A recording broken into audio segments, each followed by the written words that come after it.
கிறிஸ்துவிலே மிகவும் பிரியமானவர்களே, 13/8/2025 உங்களை சந்திப்பதிலே மகிழ்ச்சி அடைகிறேன். வாருங்கள், ஒரு நிமிடம் நாம் ஜெபிப்போம்.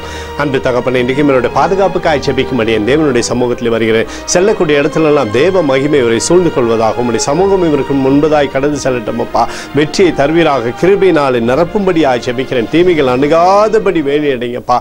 இயேசு கிறிஸ்து சிந்தின பரிசுத்த ரத்தத்தை இவர் மீதும் ஒரு குடும்பத்தின் மீதும் ஒரு செய்கிற சகல காரியத்தின் மீதும் பூசுகிறேன். ஆகவே இந்த நாள் முழுவதும் வெற்றியின் ஆசீர்வாதம் இவருடைய வாழ்க்கையில் இருப்பதாக, நன்மையானது இவருடைய வாழ்க்கையில் இருந்து செயல்படும்படி நீர் செய்தபடியாய் ஜெபிக்கிறேன். சங்கீதம் 31:7 உடைய கிருபையிலே களி கூர்ந்து மகிழ்வேன் என்று சொல்லி எழுதப்பட்டிருக்கூடிய வார்த்தையின்படி அப்பா, எப்பொழுதும் உடைய கிருபையிலே களி கூர்ந்து மகிழும்படியான அன்பின் அபிஷேகத்தை இவருடைய வாழ்க்கையில கொடுங்க.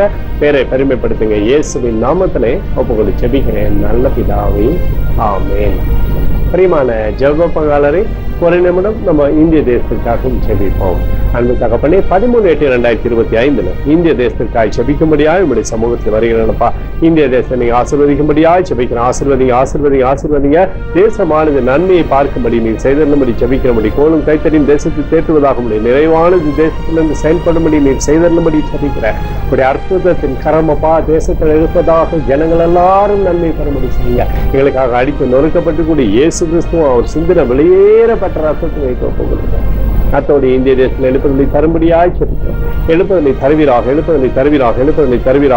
எழுப்பதில்லை கண்கள் பார்க்கும்படி நீர் ஆசீர்வதிக்கும்படி சொல்கிறோம். நேற்றும் இன்றும் என்று மாறாதவராகி இயேசுவின் நாமத்திலே ஒப்புக்கொண்டு ஜெபிக்கிறேன் நல்ல பிதாவே, ஆமென்.